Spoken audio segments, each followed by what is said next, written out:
Watch your freaking mouth, Brooke. God. I'll try. I'm sorry in advance. Alright, here we go. Alright, everyone, welcome back to another episode of the Bored as Hell podcast. I'm Adam McDonald with Big Shiny Robot. And I am Andy Wilson, a.k.a. Citizen Bot, also a big shiny robot. And we are joined again by one of our favorite guests, Brooke Heym. How are you doing? Hi, I'm well. How are you guys? We are absolutely fantastic. I mean, we've been counting down to this day where we can sit down and talk about Star Wars with you guys, and I know you're excited.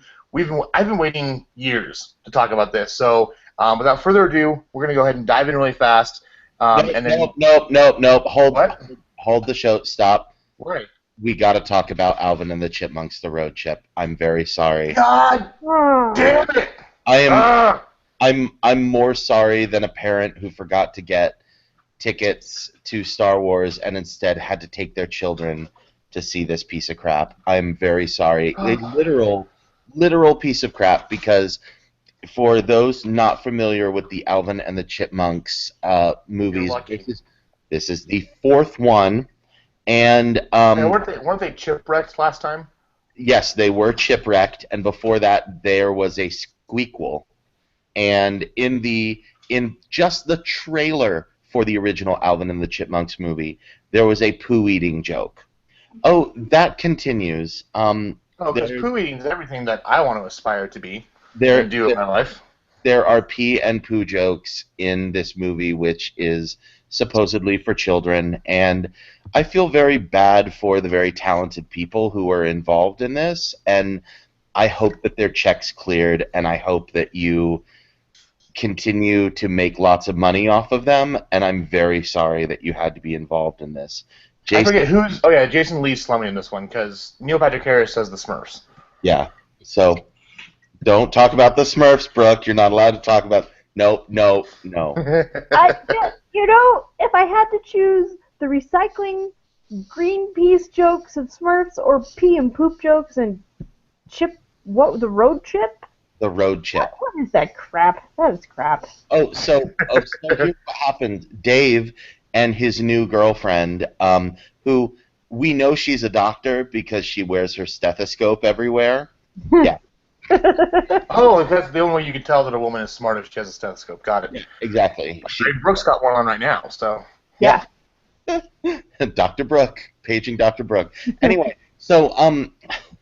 they think that Dave is going to propose to her in a weekend in Miami. So they and their new soon-to-be, they think, stepbrother Miles conspire to fly to Miami, and then they run afoul of an air marshal played by Tony Hale, who we love from Arrested Development and we kind of hate here. And they get put on the no-fly list, hence they have to take a road trip to Miami. Boo! And along the way, they encounter other interesting people who are slumming it in this movie, including a joke that I'm really going to spoil because it's the only funny thing in this entire movie.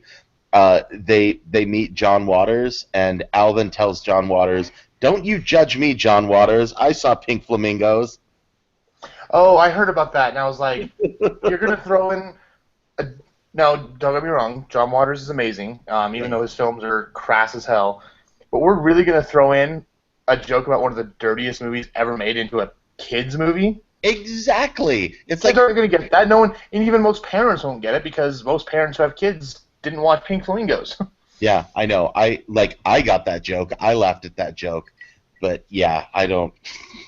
Oh, that was one of those where like no one else picked up on it in the entire theater, and I'm just like, who was that for? I don't understand this. And so obviously the people behind this movie were trying to maybe make it a little bit better, but obviously some executive was like, nope, this is an Alvin and the Chipmunks movie. It's supposed to suck. We're sorry. It blows. And I still don't understand why a child would be watching Pink Flamingos. Like, Alvin is technically a child. I'm sorry, I can't wrap my mind around this. This is driving me insane. That is someone's blatant protest to express just how much they hate their life. Yep. I guess it kind of does go along with the poo eating, though. So yeah, exactly, right. More like when there were Star Wars jokes in the Barbie television cartoon show. Some dude is like in there constantly making Star Wars jokes, and you're like, I know that whoever made those jokes hates their life. Like it's not what they were aspiring to do. They're just there typing the laptop, crying like, the checks had better clear. The checks had better clear. So, to all of you involved in the road chip, may your checks forever clear, and your movie gets a 2 out of 10. If you hate your children this Christmas, instead of giving them coal in their stockings, take them to see the road chip, and pretend the opening Fox fanfare where it goes dun dun dun dun dun dun dun dun, and they're like, oh my gosh, we're gonna see Star Wars, and then nope, you got the road chip. Haha. That's what all the naughty children are getting for Christmas. Yeah, exactly. Yeah, I had a couple. Naughty children get road chip, and naughty adults get Love the Coopers. No, on Facebook the last couple days, I've been seeing parents like, oh, the kids are going to go see road chip. They're so excited. I'm like, what the hell is wrong with you? You are a bad parent. Exactly. Take your kids to Star Wars. Or the Good Dinosaur, not the road chip. I know, right? When there are other legitimately really good kids movies out Take them to Krampus. I would rather my kids sit through than the road chip again. They would come out less stupid. That being said, my kids did like the road chip, so I don't know. They're very easy to please. Well, that's why we call them children. Yeah. Eventually, they grow up and have good taste, hopefully. So. But on to Star Wars. Because, so are we done? Are we done with our vegetables? Can we move to dessert now? Yes, let's please. Okay, so we've spent the last 4 weeks kind of summing up the original Star Wars saga, both the prequels and the original series, and this weekend we finally got what we've been waiting for, The Force Awakens, the 7th and first sequel, technically, since Return of the Jedi, to pop up and into the Star Wars universe. We're going to keep this review completely spoiler-free because there's a lot of stuff that happens in here that you just have to experience for yourself. That being said, there will be some minor plot points we'll touch on, but they're in the opening title crawl, so it's not going to be like, oh crap, you ruined that for me. So you're going to go in knowing as little as possible about the movie, but there are some things you just kind of have to discuss because there's no way to sum up anything about the movie without that. But like we said before with other stuff, stay away from Wikipedia. I mean, I'm on there right now just to kind of touch on a couple things, and everything's there. So Wikipedia is a great resource, but for this kind of stuff, it's going to say everything, so don't go there.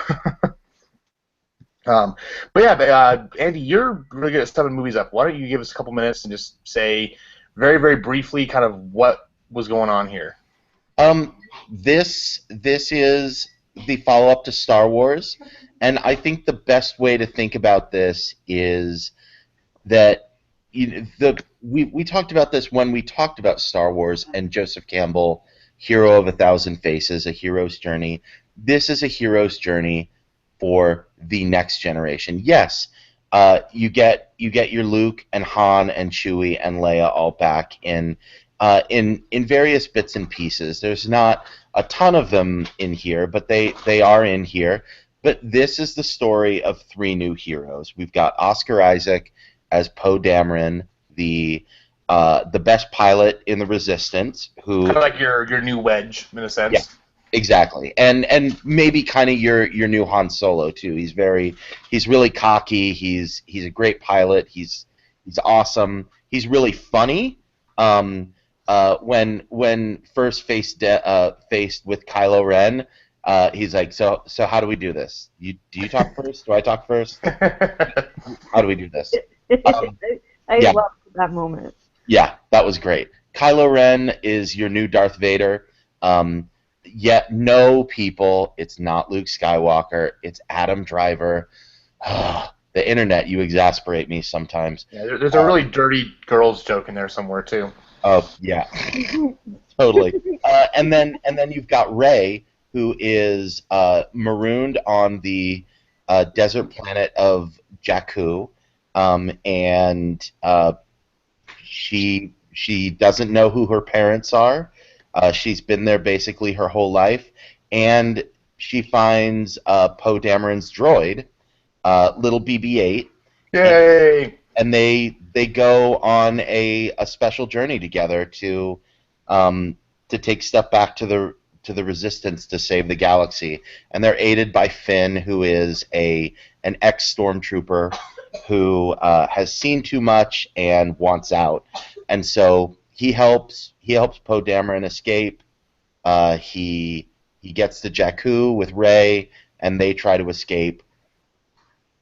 Hijinks ensue, and that's about all we're really going to say, because that's all I think people need to know going in. but this is their hero's journey. Yeah. It's those three and what goes on with them, and little BB-8, and so it's this great passing of the torch from generation to generation, and it is what Star Wars is so good at, is retelling that hero's journey story, and there are a lot of people on the internet who are complaining. They're like, well, this is too much like the first Star Wars. It's like, bro, do you even Star Wars, bro? Well, I think I've seen some of those complaints pop up, and it's those kind of geeks being the fanboys who will never be happy. They could have made the most perfect Star Wars movie, and in my opinion, this almost was that, if not is that, and they'll never be happy. I mean, oh, this one's too much like New Hope. We didn't like it. Well, you didn't like the prequels because they were too much not like New Hope. I mean, what do you want? You really don't want a good Star Wars movie. You want something to complain about. And for that, you can go screw yourself, because this is a fantastic movie, and you should just be happy that we have a good Star Wars movie that we can all sit down and enjoy. One of the things I really wanted to bring up, and Brooke, I know you wanted to talk about this, was how beautifully feminist this movie was. Rey is really our Luke Skywalker in this movie. She's taking that central place in that hero's journey, and I know as a dad with a 10-year-old little girl, taking her to see this movie was just fantastic, because finally she's got her own hero the same way I did when I was a kid. It's really interesting, because I remember talking with my daughter's father before the show, and he was so excited to take his son to go see Star Wars. He's like, I want to take my son the way that my dad took me, and I'm really excited. It's going to be this awesome moment.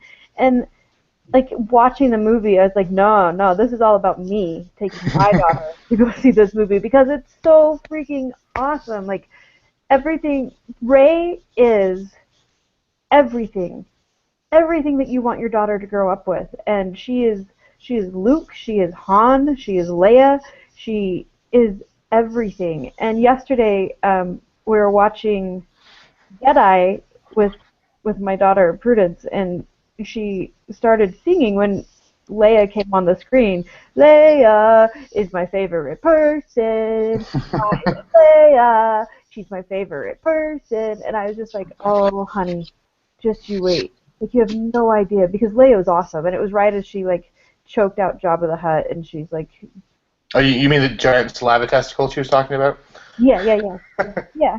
But it's this cool thing where, like, my mom and I spoke about it. She's like, the girl Daisy that plays Rey, like, she's so beautiful and she's so stunning, but she's not like forced or glamored or sexualized. She's just this beautiful character, and it's spot on. She doesn't have to, like, not that I don't like the Leia bikini images and what she does for that, but like Rey is just phenomenal, and I cannot get over the feelings that my heart had when I watched her doing these different things, and the moments where she knew herself. Like, she's this lost person who just comes to this ultimate realization, as Luke did, but just like completely unprovoked, of this inner knowledge of who she is and her own strength and the amazing power that she holds within her, and she just owns it. She's so freaking cool. Yeah, and I think I'm going to address this in a way that I hope is non-spoilery, but the the great thing about Rey, she never needs to be rescued. She's always in charge. Even when she gets stuck in situations, she finds her own way out of them and leads her own path. Poe Dameron, that dude needed to get rescued. If anybody's damseled in here, Poe Dameron is he's the damsel in distress for a little while here, but Rey never is. And all of their attempts at kind of this like old school chivalry and whatever, and it's like, nope, she got out of it. She doesn't need it. It's so beautiful and so fun. It's awesome. Yeah, no, it was kind of funny because that's been, you mentioned the damseling and how she never is that way. I mean, yeah, as much as we love the original sequels and the original trilogy, and Leia's there, and Leia's really cool. I mean, there's a really, really fun, interesting little clip you can go on YouTube and find, and it's a collection of all the female dialogue in the original Star Wars that does not include Leia. So, and I think it's 30 seconds long. So, it was definitely, and most of it was, a person in the background saying, "Fire the cannon," or the ion control. Yeah. And the longest speech you get is from Mon Mothma saying, many Bothans have died to bring us this information. So, and even back in the original trilogy, Leia was a very, very strong character, but she was still stuck in a cell being tortured by Darth Vader.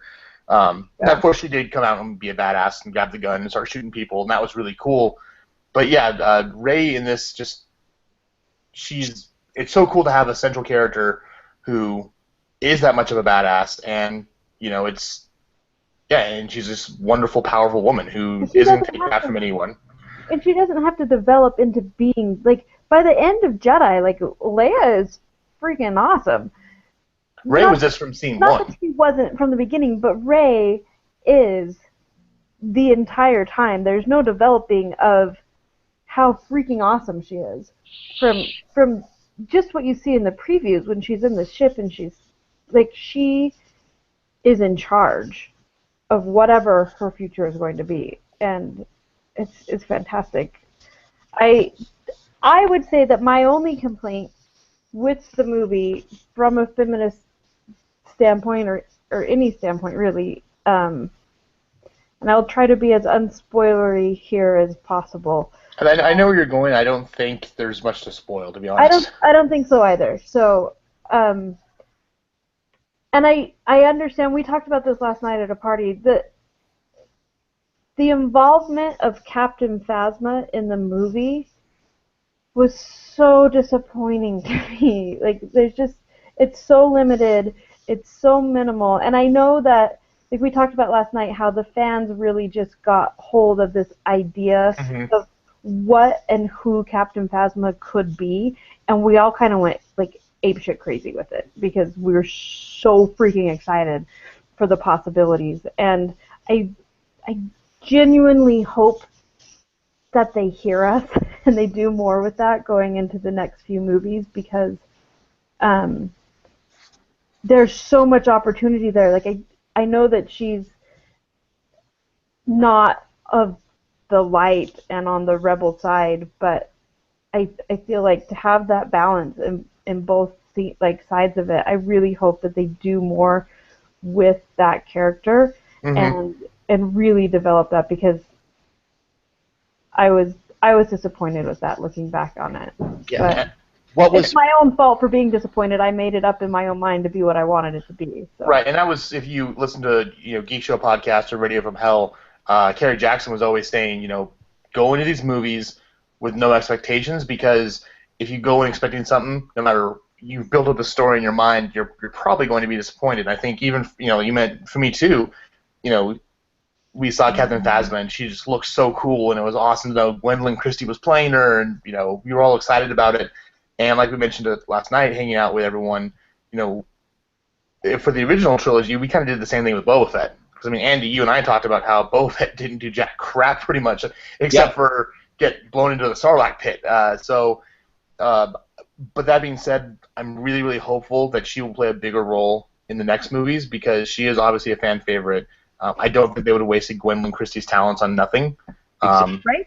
And I think there's going to be a lot more to come with 8 and 9 that will include her in a much larger role. Again, I could be wrong. Who knows? We don't know anything about what's coming out. So Yeah. but that is, yeah, I can see that being a sticking point because I was really excited, and it was a bit of a letdown.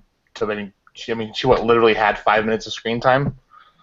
Yeah, well, it was interesting because she was one of the last people cast, along with Lupita Nyong'o, and And they changed Phasma's gender, actually. yeah, exactly. She was gender swapped, and so that's why I kind of figured, and I think I said this previously, if not here else than elsewhere. She is the Boba Fett of this movie. Cool armor, lots of style, not a ton of screen time, but more mysterious than anything else. And Mhm. but totally destined to be a fan favorite. And I agree with you. I want more Phasma, but the same way I always wanted more Boba Fett. And so I mean, they're filming 8 right now. Who knows what they're gonna do? But they really set this up well. First of all, like, come on, we are all drooling over wanting to see 8 right now, right? Mm-hmm. Like we're just so excited for it. They set it up really well to make really good villains that are kind of polar opposites of our main guys. And I think that Finn and Phasma have some unfinished business because of his past as a stormtrooper under her command. And I think that Rey and Kylo Ren have a lot of unfinished business Yeah. after the end there. So, which we will not talk about because it's big. Well, and I will say that it took me probably 12 hours to realize that I was disappointed with Captain Phasma. Like, everything moves so fast and it's so well done, and you get into the, like, I remember there was one point where Ray and, or excuse me, Finn and Phasma are interacting, and I was like, are they going to do more? Like, I was waiting for more, but then you keep moving, and the movie just goes and it goes, and you have a limited amount of time to develop all of these amazing freaking characters that are just awesome. And I'm really trying not to use spoilers here. Sorry. No, you're fine. Limiting my Trust me, vocabulary. it's difficult. Like a 12-year-old right now, but it took me until the next day of thinking back on it to realize, hey, wait, I didn't really see what I wanted to from that. Oh well, I guess I'll get it in the next one. So it's not like you walk out of the movie disappointed. It's just that is one place where I want to see more development. Yeah, and I mean Abrams does a great job of filming action, and his directing style is very much boom boom boom, go go go, and it works so well with this type of movie because we mentioned that the Phasma's not in it too much. I mean, to be honest, Poe Dameron's not really in it that much either. I mean, he's got some really pivotal scenes, but Yep. The lion's share of the movie belongs to Finn, Rey, and actually Han. Han's in it a lot more than I thought he was going to be. Han and Chewie had a big role. That's true. But with a whole new cast, and I mean, we're getting Domhnall Gleeson as General Hux, who's absolutely fantastic as the Tarkin character, who goes like Hitlerish towards the end. I mean, there were some breathtaking scenes that just blew my mind. But with a movie like this that's launching a new series that not only had to include the original cast, but also this whole new group of the next generation of Star Wars, characters, I can't really blame them for trying to kind of rush through things because you kind of had to. Yeah, definitely. Yeah. I wanna talk about some of these older characters and their interactions because, well, and first of all, I'm gonna cop to this how much I love this movie. I teared up 5 times in this movie. Mostly from joy. Oh yeah, no tears. It's the credits rolled. I was crying like a baby. But there's that scene, and we've seen it in the trailers. I call it like the Dam Busters scene where the X-wings are coming in over the water. When that happened and they show up, I'm just like, oh my gosh, it's happening.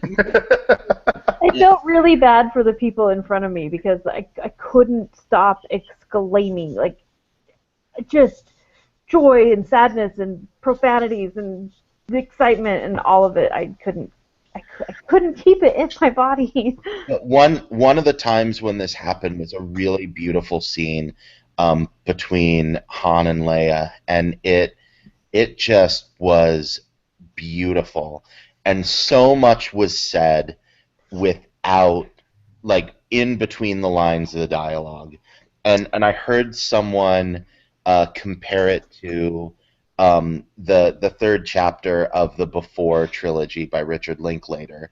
You know what happens when love gets old, and when you've gone through a lot of crap, and there's been uh, you know, two people who still really love each other at their core, but there's so much history in how they interact with one another. It was just beautiful, and you don't expect that amount of heart and pathos in a movie like this. And I specifically have almost never seen that sort of really mature character development in any Star Wars before this. It was That really was good at that. that was one of my favorite things. I talked to my mom, and I made my mom go and see it yesterday because I was like, Mom, I know that you've never really understood what it is that I obsess over with Star Wars, but those moments, like, it's so relatable as a parent, as a human, as a lover, as someone who is growing and is aspiring, like, whatever age you are at, they nailed it in this movie. Like, that worn life moments. Like, life is just hard, man, no matter how good it is, no matter who you are. Like, Han and Leia, they've got it going on. Like, you watch these movies and you're like, yeah, that is who I want to be. And then you get into this new one and you're like, holy shit, that is who I am. It's not just who I want to be, but, like, life is just really hard. And no matter how good you are, whether you're Han and Leia or whether you're Adam and Eddie or Brooke and nobody, like, it doesn't matter. Like, it's hard, and this movie captures every bit of that so perfectly and so nuanced that you can't help but think these are real people. You can't. Yeah, no, I fully agree, and I'm not going to give any more details than this, but there's a scene also between Leia and Rey, and it was the same kind of thing where between them they say so much to each other, and just kind of reflecting everything going on, and they don't say a word. And again, it's so interesting because Daisy Ridley, who is basically an unknown, I mean, she is just fantastic. I'm like, why haven't we seen you in things before now? And I know you did some stuff in Britain, I think some TV work, but I see her being like the new Jennifer Lawrence. I mean, this is, Hunger Games brought her to life, and now all of a sudden she was everywhere, and I don't see why Daisy Ridley won't take that same path because she is absolutely fantastic. I want to see her in everything. Same with John Boyega. I mean, we knew him from Attack the Block, but yeah, there's so much amazing stuff here. Oscar Isaac and Domhnall Gleeson, which we know from Ex Machina. It's wonderful, and everyone does a fantastic job. But yeah, Daisy Ridley especially stands out as this newcomer to the scene who I think is going to blow all of us away. Yeah, and it's amazing too when they get into some of the lower members of the cast. You have random people showing up where you're like, oh my gosh, that's Greg Grunberg or Ken Leung or Thomas Brody Sangster or Daniel Craig. Although we never quite see his face, but we do. But if you can catch the cameo, it's fun. It's one of the funniest moments of the movie. It's awesome. Don't go look it up after. No, don't. After you've seen the movie, then look it up and then go enjoy it the second time, knowing that that's Daniel Craig, and it's a lot of fun. So yeah, there's J.J. Abrams just really deftly put this together, and I think we also need to go back and, wherever you are in your feelings about George Lucas, um, this, from all accounts, is still very much the script treatment that he turned over to Kathleen Kennedy and to J.J. Abrams and to Michael Arndt, who did the first draft of the screenplay. And Kasdan and Abrams took it to another level. The creative process that went into this, but this is a very George Lucasy story and very George Lucasy storytelling, but it feels 2015 the same way that Star Wars felt very late 70s, early 80s, and very radical and progressive for that time. And in the same way, this feels that same way to me. It feels very now. It feels very modern. Mm-hmm. I never quite got that from the prequels. I got a little bit more like style over substance, and which was fine. I think you could make an argument that that's what Lucas was trying to do and trying to say about the Old Republic, um, but this is a 2015 movie and It, says all of the things that we needed to say. and again, without going into spoiler territory, the evolution and the changing of lightsaber combat from the prequels to the original trilogy to this one, even there's that you can see that same thing because all the big battles back in the prequels was almost like a ballet, very heavily choreographed. It was gorgeous. Some of the most memorable moments I think we have are those lightsaber battles, and then in the original trilogy, it was very much just like standard fencing. And then I won't give anything else to say, but there is we all expected a lightsaber show somewhere here. It almost felt like a knockdown, drag-out fight between like two medieval knights with their huge broadswords. I mean, it was visceral and gut-punching, and people were tired. It wasn't like just this vroom, vroom, vroom, and we're being fancy fencing. It was like we were smacking the crap out of each other with these things, and we're worn the hell out. Yeah, and that felt very. I mean, you see kind of a de-evolution of lightsaber combat, because you go back to the original, and it's like Ben Kenobi and Darth Vader on the Death Star. They're old guys and an old guy in a robot suit. Yeah, who's half a person. Yeah, and Luke, by the time of Jedi, I mean, he's only like a half-trained Jedi. He's not, and he pulls off some amazing stuff in there, but it's still not that. I mean, essentially, you've got lightsaber combat here from a bunch of people who have good melee weapon skills, but aren't they're not super amazing force trained, etc. So, but it's really cool. Although, geez, Kylo Ren, some of the powers he uses with the Force in here, We've never seen before. This is something else, and that's why this is really cool. Kylo Ren and J.J. Abrams was very specific about this for a long while. He's not a Sith.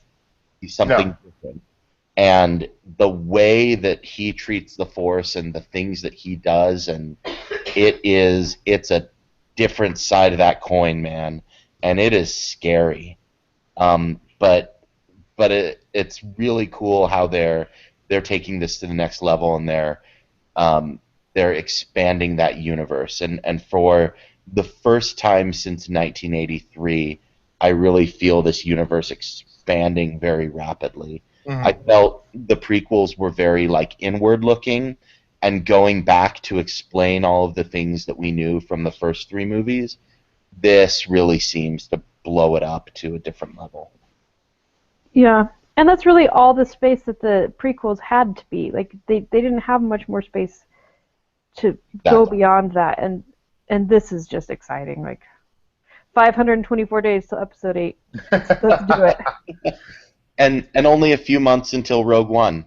So we got Rogue One coming. And yeah, that's what's so exciting and surprising with this is that there are surprises in store. As we talked about when we did our prequel episode, and as we said before, is with prequels you always know what's going to happen. So we all knew that no matter what happened to Anakin Skywalker, he would eventually be okay. He'd live to fight Obi-Wan and become Darth Vader.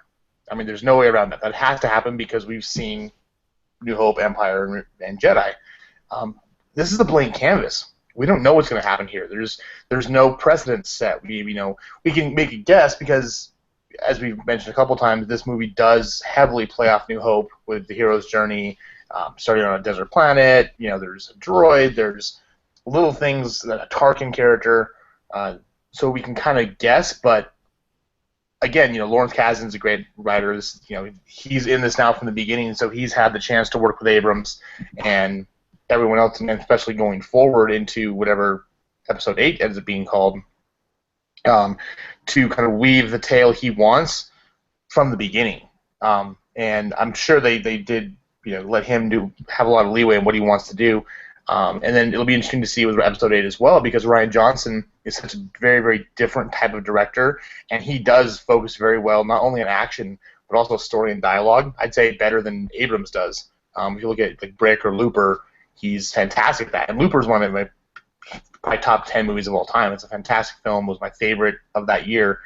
And so I'm really excited, even though it's still 2 years away, to see what he's going to do with this thing, because I really, how Empire was the big the big one everyone kind of compares everything to. I think 8's going to do the same thing with a new trilogy.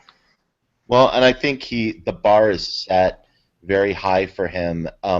But while this was a lot of synthesis of A New Hope, there were elements in there of Return of the Jedi and Empire Strikes Back, and a tiny little sprinkling of the prequels as well. So I feel like they've gotten done with that portion of it, and so now it's like, okay, now what? What are we gonna do? Like, we just if I can, I do these analogies all the time where I compare it to the Beatles, where if people are like, oh, well, Sgt. Pepper's, all that was they ripped off the Beach Boys' Pet Sounds, and you're like, yeah, okay, whatever. That's a stupid complaint. Those are both good things in and of themselves. Mm-hmm. Then the question is, after the Beatles are done with Sgt. Pepper's, now what? It's like there's more. There's a huge blank canvas. You've completely reset what it is to be Star Wars, to be the Beatles. What are you going to do next? And we're just going to get surprised by what we're going to see, especially this being in the hands of Rian Johnson. I'm really excited about what that's going to be, because now I have like almost no expectations. I have a few inklings of what it might be, but it's going to be crazy. Well, and that's one of the cool things too, is that this movie left so many plot threads hanging and so many unanswered questions that I'm excited to see answered, or find out what's going to go happen. What happened to this person? What's going on here? Who is this? What's this relationship about? What's going on here? But at the same time, I didn't leave the theater feeling unfulfilled. I mean, if anything, I was excited because, like you said, this is a blank canvas. We have something new to work with, and it's so much fun to be able to go in not knowing things. And this is really the first Star Wars that kind of did that, because if you think about it, New Hope has a very clear-cut ending, and it, maybe it leaves like, hey, what happened to Darth Vader? What's going to happen to the Rebels now? But you kind of everything was wrapped up nice and neat with a bow. Empire a little less so, because it's the second act, and then of course with Jedi, it's the happy ending. But this one left so much out there that I'm really excited to see where they take, because they could literally go anywhere with it. There are no rules right now. Who are the Knights of Ren? Who is this? I could go on forever, and I'm not going to, because that'd be boring and it would spoil things. But yeah, it's great. Yeah. So if I have one single complaint about this movie, it's the Get exact out. complaint I have about the Star Wars, is that the second half is more engaging than the first half. That doesn't mean that the first half is bad. Like, the same way I won't say the first half of the original Star Wars is in any way boring, but as soon as they get off that desert planet, things just kick into a higher gear. And I think that's true um, of both movies. And so, I mean, I'm vacillating between a 9.5 or just a straight up 10.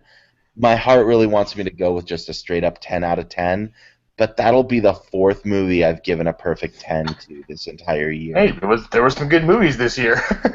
Really good movies this year, and I feel kind of bad about that. But that's where I'm at. Brooke, what about you? I think I'm at the same place. Like I'm going back and forth between 9.5 and a 10. Like there was so much perfect in this movie, and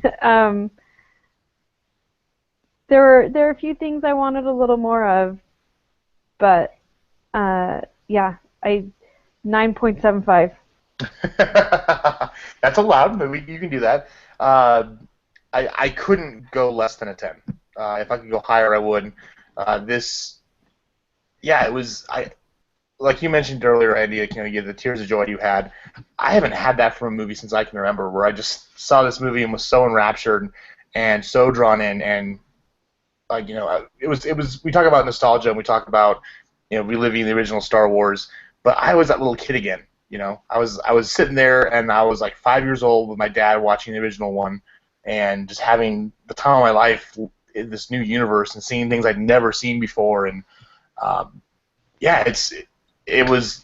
there was nothing. I mean, we could talk about going back and maybe giving some characters more screen time, but again, I think that was just something that we kind of built up ourselves. So yeah, you go back and do that, but it was perfect. I mean, the pacing was excellent. I mean, yes, the beginning is a little bit slower, but you got to introduce your characters. And it's not slow; it's just slower. Yeah, slower, because you've got to take that time to get to know everyone and exactly and say hi.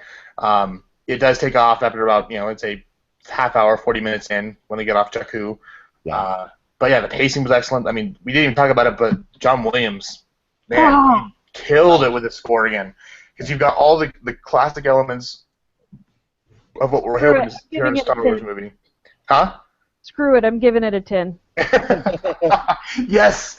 John Williams for the win. I've never been more in a movie. Like, it's a 10. It's a 10 out of 10. Whatever.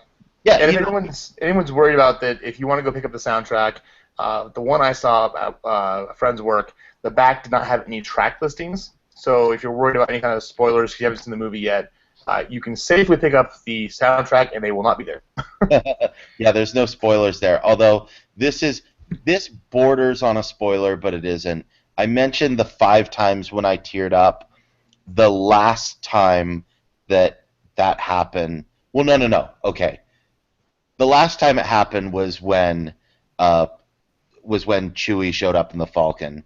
But the fourth time was a specific music-related thing when they're in the forest and something happens and that Force theme kicks in full throttle. You guys know what I'm talking about? I know what you're talking about, yeah. Yeah, oh my gosh. I was like, I have not been as happy with any moment in a film since Tony Stark got thrown off of the Avengers Tower and the Mark 7 armor enclosed around him, and he came back, he's like, and you pissed someone else off. His name was Phil. And I'm like, yes! Yes! This is what I want in a movie. And so, yeah, I have not had as visceral, happy reaction to a movie since the Avengers in 2012. So, yeah, I'm and there was they threw in again, perfect timing of just a very brief refrain of Han and Leia's love theme from Jedi. Yep. And at the perfect time. And there's yeah, I can't wait to go. It's one of those movies I just want to go see again and again. Like I would go sit in the theater for 8 hours to watch it 4 times if I could instead of working, which unfortunately I have I to was do. begging people to go see it with me again immediately after. It's a 12 out of 10. Screw it. So perfect. But yeah, there's nothing I would go in and change aside from the fan inside me that built up inside my head. Perfect acting. It's wonderfully directed. The cinematography is beautiful. They did very what's the word I'm looking for? They were very, very sparingly. They sparingly used their special effects budget. I mean, obviously this is a huge special effects movie, but I'm meaning BB-8 was real. All the characters for the most part were real. The only ones who were true CGI were Andy Serkis' character and Lupita Nyong'o. But everyone else was, the aliens are real. It was that same feeling from New Hope when they walked into the Mos Eisley Cantina, and these were all creatures they had created and were on set, and you just don't get that anymore. You stick through the credits, though, and you watch how long it takes them to scroll through all of the digital artists that worked on this movie. Oh, no, I'm not. Again, I'm not saying that they didn't use a lot of CGI, because they did. Oh, yeah. But they did it in the scenes. I mean, there's a certain scene involving. Well, yeah, I won't say anything.